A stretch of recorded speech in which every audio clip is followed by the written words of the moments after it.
If you enjoy heartwarming stories that restore your faith in justice, please subscribe to our channel and press the bell icon so you never miss a story that matters. The summer sun blazed over London as thousands of tourists crowded around Buckingham Palace. Among them stood Marcus Webb, a 32-year-old investment banker from New York who had money to burn and an ego to match. He wore designer sunglasses, an expensive watch that caught the light with every movement, and a smirk that suggested he found everything around him mildly amusing. And beneath his status, Marcus had been in London for 3 days, and he had spent most of that time complaining. The hotel room was too small. The food was too bland. The weather was too unpredictable. His girlfriend, Sarah, had long since grown tired of his constant negativity, but she smiled politely and tried to enjoy the trip despite his attitude.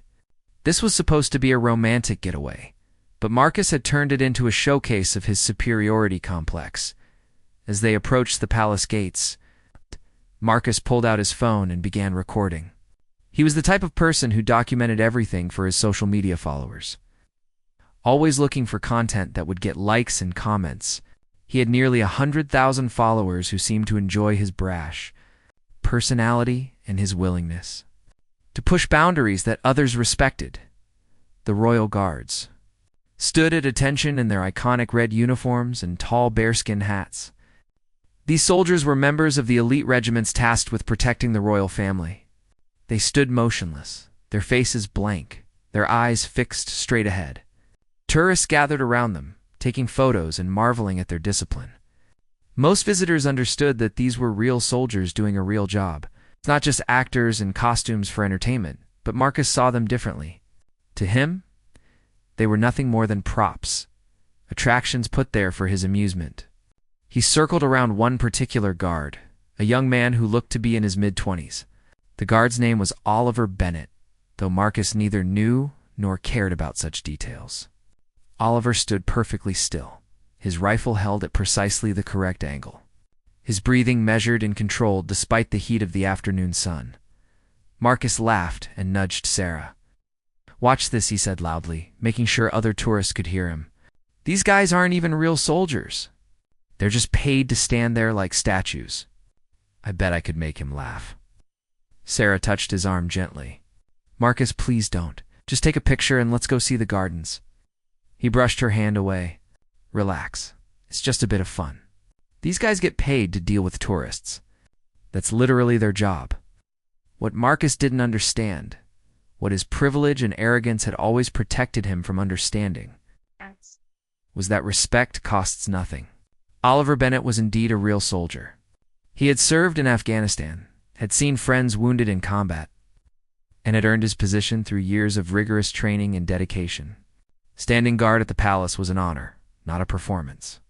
But to Marcus, none of that mattered because he had never learned to see past his own reflection. Marcus walked to a nearby ice cream vendor and purchased a cone with chocolate. Ice cream. He made a show of it, holding it up for his camera, commenting about how he was going to have some fun with the tin soldier. Other tourists began to notice, some pulling out their own phones, others looking uncomfortable. An older British couple frowned and shook their heads, but they said nothing. Nobody wanted to cause a scene. With the ice cream in hand, Marcus approached Oliver again. He stood directly in front of the guard, blocking his view, waving the cone near his face. "Hey there, statue man.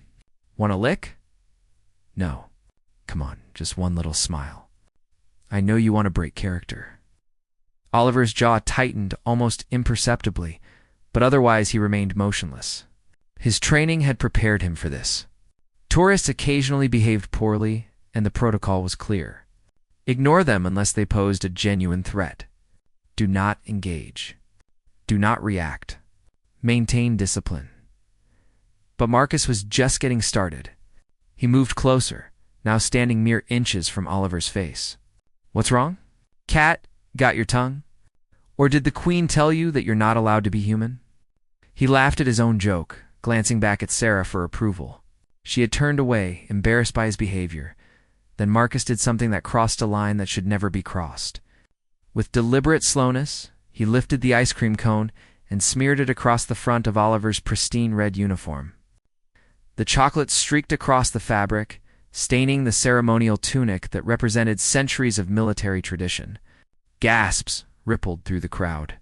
Several people stopped recording, shocked by what they had just witnessed. Marcus stepped back, grinning widely, holding his phone up to capture Oliver's reaction.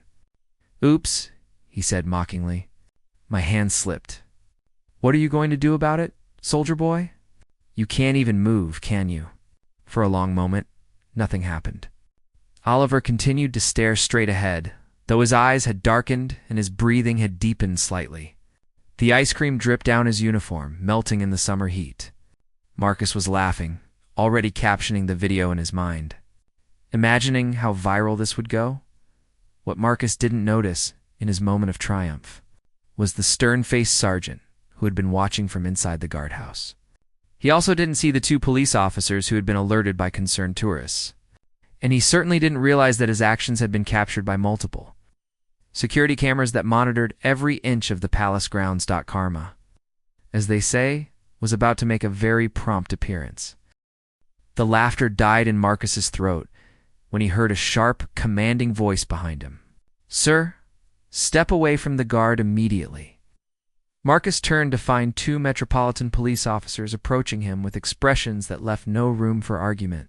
Behind them stood Sergeant Major Henry Crawford, a man with 30 years of military service and a face that looked like it had been carved from granite. The Sergeant Major's eyes burned with controlled fury as he surveyed the damage to Oliver's uniform. "What's the problem, officers?" Marcus asked, trying to sound casual. But his voice had lost some of its confidence. "I was just having a bit of fun." "No harm done, right?" The female officer, whose name tag read PC Thompson, stepped forward. "No harm done? Sir, you've just assaulted a member of Her Majesty's Guard and damaged military property. I'm going to need you to hand over your phone and come with us." Marcus's face flushed red. "Assaulted? Are you kidding me?" "I put some ice cream on his jacket. That's not assault. That's barely even a prank." He looked around at the crowd, expecting support, but found only disapproving stares. Even Sarah had moved several steps away from him, her face buried in her hands. "You deliberately made physical contact with a serving soldier and damaged his uniform," the male officer explained patiently. "Under UK law, that constitutes assault. Additionally, you've damaged ceremonial military property, which is a separate offense. Now you can cooperate, or we can make this much more difficult." Sergeant Major Crawford had moved to Oliver's side. "Guard Bennett, you're relieved. Get that uniform to the quartermaster immediately." His voice was controlled. But there was an edge to it that made even the nearby tourists step back. Oliver saluted sharply, grateful to finally move after the humiliation he had endured. As he marched away, his back remained straight and his head held high, refusing to show the embarrassment that burned inside him. This was supposed to be one of the proudest assignments of his military career, and some entitled tourist had turned it into a spectacle. Marcus watched Oliver leave, and then turned back to the officers with renewed bravado. "Look, I'm an American citizen. I have rights. You can't just arrest me for nothing. I'll call the embassy. I'll call my lawyer. Do you know how much trouble you're going to be in?" PC Thompson's expression didn't change. "Sir, you're under caution for assault and criminal damage. You do not have to say anything, but it may harm your defense if you do not mention when questioned something which you later rely on in court. Anything you do say may be given in evidence." The words hit Marcus like cold water. Court? This was supposed to be a funny video, something to make his followers laugh. Now these people were talking about court. Wait, he said, holding up his hands. "Let's just calm down here. How much is the uniform?" "I'll pay for it." "I'll pay double. Just let me go, and we can forget this whole thing happened." The sergeant major spoke for the first time, and his voice was like gravel. "That uniform represents the British Army, son. It represents every man and woman who has served this country with honor. You can't buy your way out of disrespecting that." Other tourists had their phones out now, but they weren't recording Marcus's planned comedy content. They were recording his arrest. The irony wasn't lost on Sarah, who finally approached the officers. "I'm so sorry about this," she said quietly. "He's had too much to drink. He doesn't usually act like this." Marcus whirled on her. "Are you serious right now? You're taking their side?" "We're supposed to be on vacation, Sarah." She looked at him with eyes full of disappointment. "We were on vacation, Marcus. But you couldn't just be a decent person for 5 minutes. You had to humiliate someone who was just doing his job." The officers led Marcus away from the crowd, toward a waiting police van. He continued to protest, his voice growing louder and more desperate. "This is ridiculous. People mess with those guards all the time. I've seen hundreds of videos online. Why am I being singled out?" PC Thompson paused and looked at him directly. "Because you crossed a line, sir. Posing for photos is one thing. Making physical contact and damaging property is another. And perhaps if more people faced consequences for disrespecting these soldiers, fewer people would think it was acceptable behavior." At the police station, Marcus's bravado finally crumbled. He sat in a small interview room, his expensive watch confiscated along with his phone, wallet, and belt. The reality of his situation was beginning to sink in. He was in a foreign country, facing criminal charges, and for what? A video that would probably get him banned from social media, rather than making him famous. A duty solicitor arrived. A tired-looking woman in her 50s who had seen countless tourists make countless stupid decisions. She reviewed his case and shook her head. "Mr. Webb, I'm going to be honest with you. This isn't good. The Crown Prosecution Service takes attacks on military personnel very seriously, especially at royal residences. You're looking at a potential fine of several £1,000s. It's possibly a short custodial sentence, and definitely a criminal record." Marcus felt his stomach drop. "A criminal record. But I have a job. I work in finance. A criminal record could ruin my career." The solicitor raised an eyebrow. "Then perhaps you should have thought about that before you smeared ice cream on a soldier's uniform while filming it for social media." Outside the interview room, the police were reviewing the footage from Marcus's phone. The video showed everything clearly. There was no ambiguity, no room for him to claim it was an accident or misunderstanding. He had deliberately approached the guard, mocked him, and then physically damaged his uniform while laughing about it. But the police had also found something else on Marcus's social media accounts. This wasn't his first time behaving badly toward people he considered beneath him. There were videos of him berating waiters, mocking street performers, and harassing homeless people. Each video had thousands of likes from followers, who seemed to enjoy his cruel brand of humor. PC Thompson looked at her colleague. "This bloke's a real piece of work, isn't he?" Her partner nodded. "They always are. Act like the world exists for their entertainment, then cry victim the second they face consequences." Back in the interview room, reality was settling over Marcus like a heavy blanket. While Marcus sat in the police station contemplating his poor decisions, his video had already begun spreading across the internet, but not in the way he had intended. Someone in the crowd had posted their own footage of the incident, and it was going viral for all the wrong reasons. The comment section was absolutely brutal. "Imagine being so pathetic that you need to humiliate a soldier to feel important." One comment read, with over 50,000 likes. Another said, "Hope they throw the book at this entitled brat." The video had been shared by military veterans groups, British news outlets, and even some American media personalities who were disgusted by Marcus's behavior. Sarah had checked into a different hotel. She had spent the cab ride there crying, not because Marcus was in trouble, but because she realized she had been making excuses for his terrible behavior for months. This wasn't a one-time mistake caused by too much sun or alcohol. This was who Marcus truly was. Someone who thought his money and status gave him the right to treat others with contempt. Back at the palace, Oliver Bennett had changed into a fresh uniform. He sat in the guard room with several fellow soldiers trying to process what had happened. One of his mates, a Scottish corporal named Duncan, put a hand on his shoulder. "Don't let it get to you, Allie. That bloke's the one who should be embarrassed, not you." "I know," Oliver replied quietly. "It's just frustrating. We train for years, serve overseas, earn the right to stand at these gates, and then some tourist treats us like we're circus performers."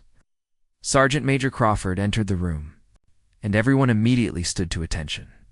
He waved them down. "At ease, gentlemen." Bennett, Walk with me." Yes. They stepped outside into the evening air. The crowds had thinned, and the palace grounds were peaceful. The sergeant major was quiet for a moment before speaking.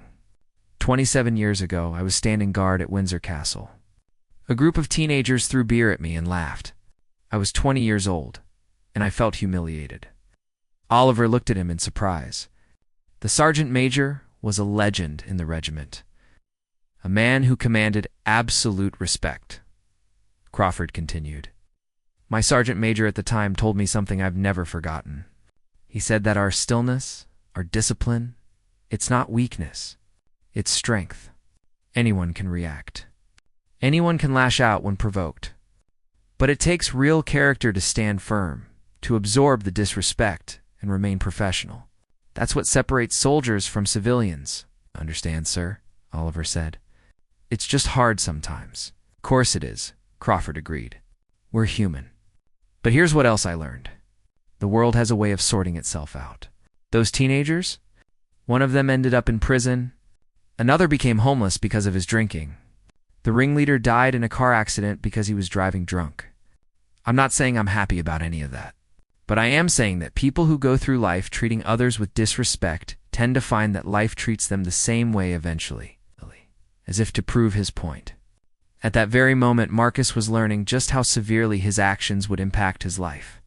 The duty solicitor had returned with news, and none of it was good. Mr. Webb, the Crown Prosecution Service has decided to charge you with assault by beating and criminal damage. Given that you filmed the incident and posted similar content online, they're treating this as a deliberate act rather than a momentary lapse in judgment. Ow. Marcus's hands were shaking. What does that mean? What's going to happen to me? You'll appear in magistrate's court tomorrow morning. Given the evidence against you, I strongly advise you to plead guilty. It's your only chance of receiving a lighter sentence. If you plead not guilty and lose, which you will, the penalty will be much worse. How much worse? The solicitor consulted her notes. If you plead guilty and show genuine remorse, you're looking at a fine of approximately £5,000, a criminal record, and possibly community service. If you fight it and lose, you could face up to 3 months in prison, a fine of £10,000, and you'll definitely be banned from entering the UK in the future. Marcus felt like the room was spinning. £5,000 was just the fine. That didn't include his solicitor fees, the cost of changing his flights, or the hotel expenses that kept mounting. More importantly, he would have to declare his criminal conviction to his employer. The financial services industry didn't look kindly on employees with assault convictions. That night, Marcus barely slept on the thin mattress in his cell.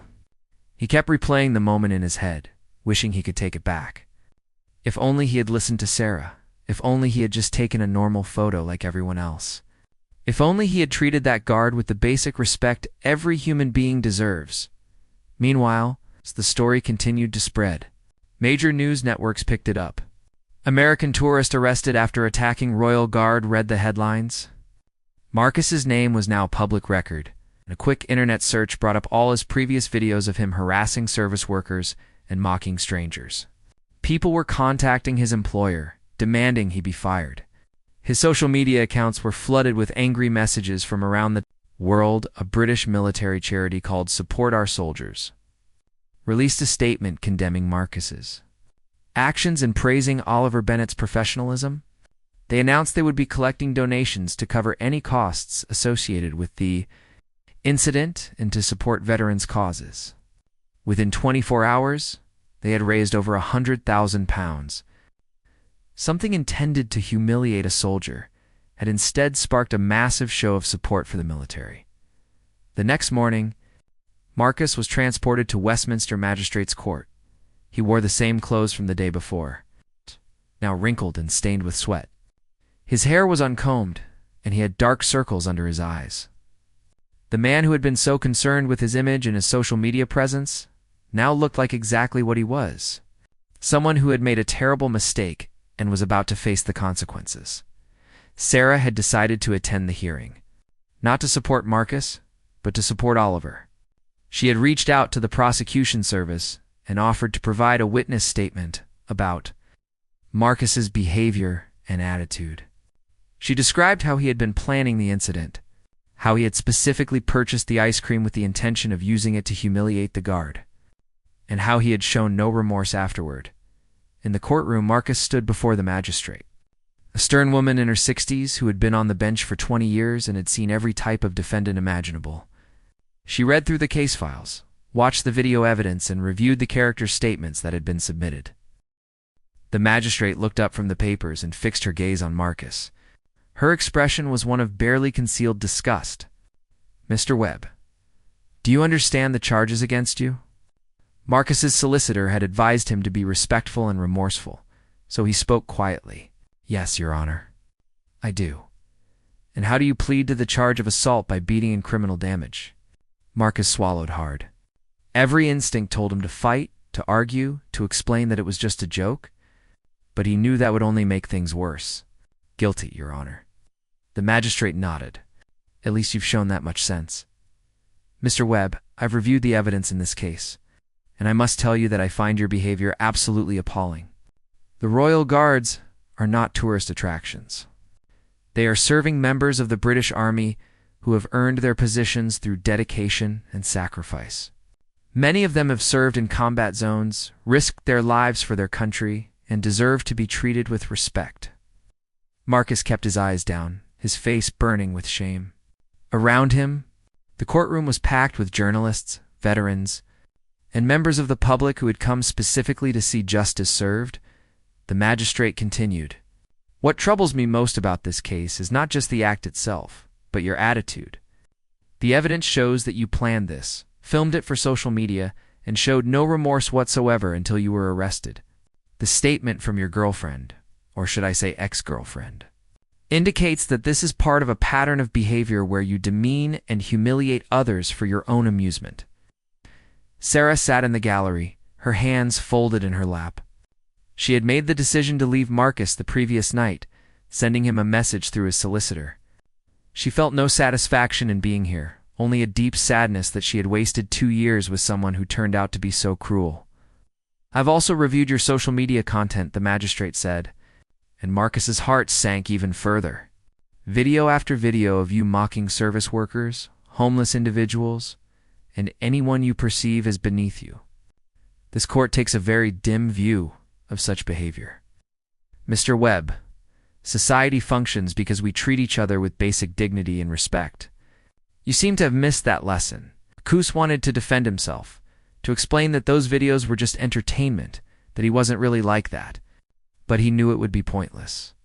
The evidence was overwhelming, and more importantly, it was true.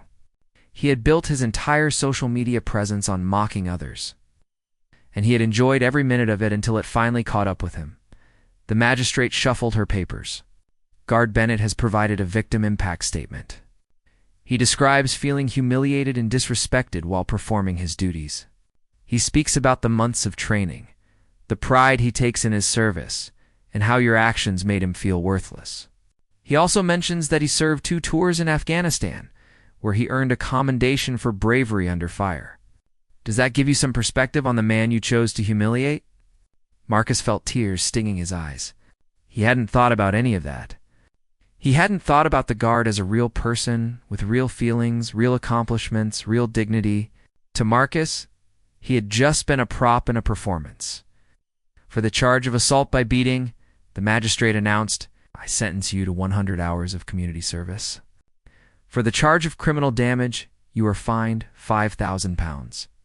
Additionally, you will pay £1,000 in compensation to Guard Bennett for the distress caused, and £500 to cover the cost of the damaged uniform. You will also be placed on a 12-month community behavior order, which means that any further offenses during that time will result in immediate imprisonment. Marcus felt his legs go weak. The total cost would be close to £7,000, not including his legal fees and travel expenses. But the money wasn't even the worst part. The community service would need to be completed in the UK, which meant he would need to return multiple times over the next few months. His employer would need to be notified. His criminal record would follow him forever. The magistrate wasn't finished. "Furthermore, Mr. Webb, I am recommending that the Home Office Consider banning you from entering the United Kingdom for a period of 5 years following the completion of your sentence. While I cannot enforce that myself, I will be sending a strongly worded recommendation to the appropriate authorities." The courtroom erupted in quiet approval. Several people nodded, and one veteran in the gallery muttered, "Good riddance," loud enough for everyone to hear, as Marcus was led out of the courtroom. Photographers' cameras flashed. His face would be on the evening news and newspapers all over the internet, not as the funny guy who pulled a prank, but as the entitled tourist who assaulted a soldier and faced justice for it. Outside the courthouse, a small group of military veterans had gathered. They weren't there to harass Marcus, but to show support for Oliver Bennett, who stood among them in civilian clothes. When Marcus emerged, flanked by his solicitor, the veterans turned their backs on him in a silent display of contempt. The message was clear. He was beneath their notice, unworthy of even their anger. Oliver watched Marcus walk to a waiting taxi, and he felt something shift inside himself. The humiliation he had felt was still there, but it was fading, replaced by a sense of vindication. Justice had been served. The man who had tried to make him feel small had instead made himself small in the eyes of the world. One of the veterans, an older man with medals pinned to his jacket, put a hand on Oliver's shoulder. "You did good, son. You stood your ground, kept your discipline. That's what a soldier does." Oliver nodded, grateful for the support. He realized that Sergeant Major Crawford had been right. Strength wasn't about reacting to every provocation. It was about maintaining your principles even when others tried to tear them down. Marcus's taxi pulled away, taking him back to his hotel to collect his things before his flight home. He stared out the window at the London streets, and everything looked different now. The city that had seemed so beneath him just 2 days ago now felt vast and indifferent. He was just another foolish tourist who had learned a hard lesson about respect and consequences. His phone, which had been returned to him after the hearing, began buzzing constantly. Notifications flooded in. His social media accounts had been suspended.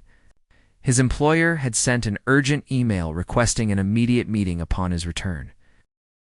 3 weeks after his return to New York, Marcus sat across from his boss in a glass-walled conference room on the 42nd floor of a Manhattan skyscraper. The view of the city was spectacular, but Marcus couldn't enjoy it.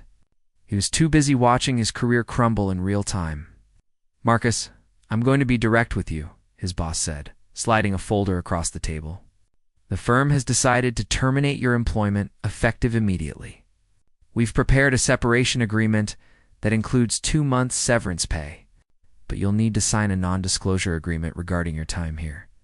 Marcus had known this was coming, but hearing it out loud still felt like a punch to the gut. "Is there any way to reconsider? I've been with this company for 6 years. I've brought in millions in revenue," his boss sighed. "Marcus, you assaulted someone on camera and it went viral. We've had clients calling to express their concerns.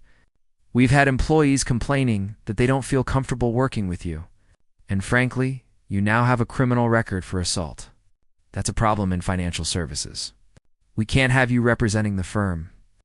After signing the termination papers, Marcus cleaned out his desk while his former colleagues pretended not to watch. The photos came down, the awards went into a box. His company laptop was surrendered to IT by lunchtime. His security badge had been deactivated, and he was escorted out of the building by security. The same building he had entered with confidence. Every morning for 6 years now felt like foreign territory. His apartment in Chelsea, which he could barely afford even with his substantial salary, would have to go. The monthly rent was nearly $6,000, and his savings wouldn't last long while he searched for a new job. But finding that new job was proving nearly impossible. Every company he applied to seemed to find the same viral video within minutes of receiving his resume. Several had called him in for interviews just to tell him to his face that they wouldn't hire someone with his attitude and criminal record. Marcus's social circle evaporated just as quickly. Friends who had laughed at his mean-spirited videos suddenly had excuses every time he called. Dinner invitations dried up. His text messages went unanswered. He realized that his relationships had been built on his success and status, not on genuine connection. Without the impressive job title and the expensive lifestyle, people had no interest in him. Sarah had moved on completely. She had blocked him on every platform and started dating a teacher she met at a bookstore. Her new boyfriend treated waiters with kindness, held doors for strangers, and volunteered at a soup kitchen on weekends. Everything Marcus had never been. She posted a photo of them together with the caption, "Finally found someone who believes in treating everyone with respect." And though she never mentioned Marcus by name, everyone who saw it knew exactly what she meant. Meanwhile, back in London, Oliver Bennett's life had taken a very different turn. The attention from the case had led to an appearance on a popular morning television show where he talked about military service and the importance of respecting those who serve. His quiet dignity and articulate explanation of what the Royal Guards actually do had resonated with viewers. A major veterans charity had offered him a position as an ambassador, a role that would allow him to continue serving while also advocating for military personnel. The job came with a good salary and the opportunity to make a real difference. Oliver accepted, feeling that perhaps something positive could come from that. It's a difficult experience after all. The charity had also used the incident to launch a campaign against the harassment of military personnel. Respect the uniform became a viral hashtag, encouraging people to remember that soldiers are human beings deserving of dignity.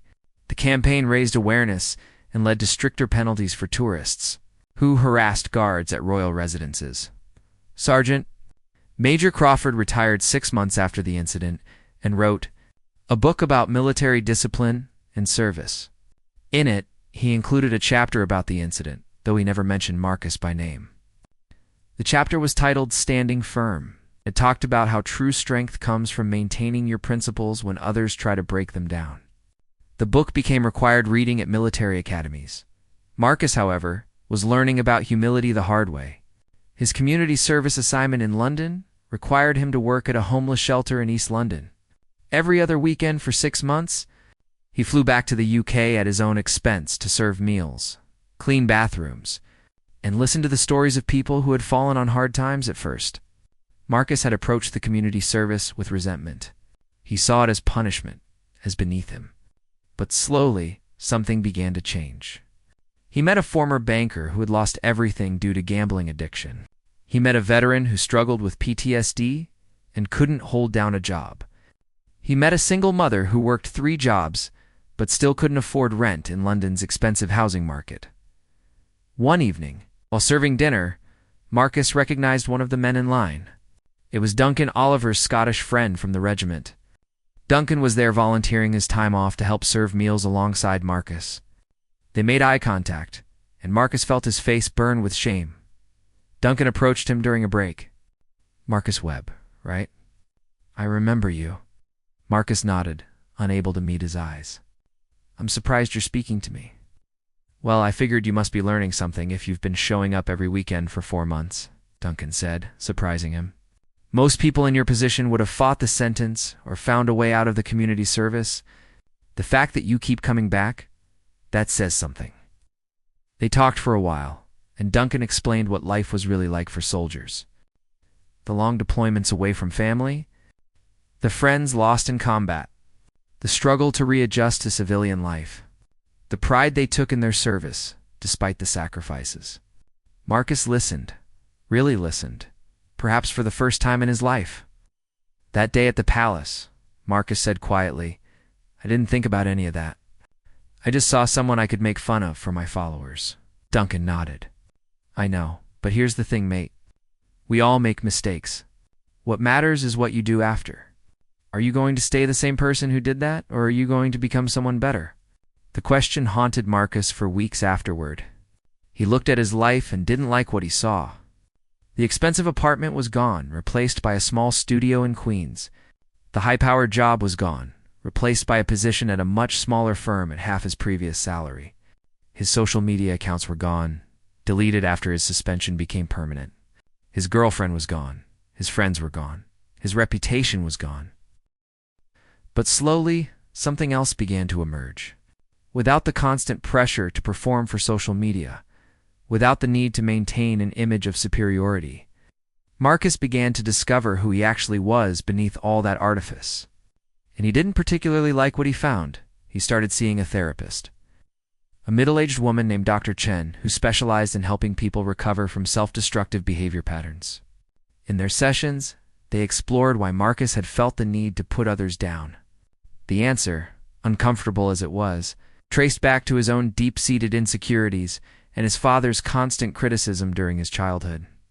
Marcus had spent his whole life trying to prove he was better than everyone else because he had never felt good enough. The irony, Dr. Chen observed during one session, is that by trying to prove your superiority, you actually revealed your weakness. People who are truly confident don't need to humiliate others to feel good about themselves. Marcus began volunteering at the homeless shelter in New York. Even after his court-ordered service ended, he found that helping others without any expectation of recognition or reward gave him a sense of purpose he had never experienced while CH.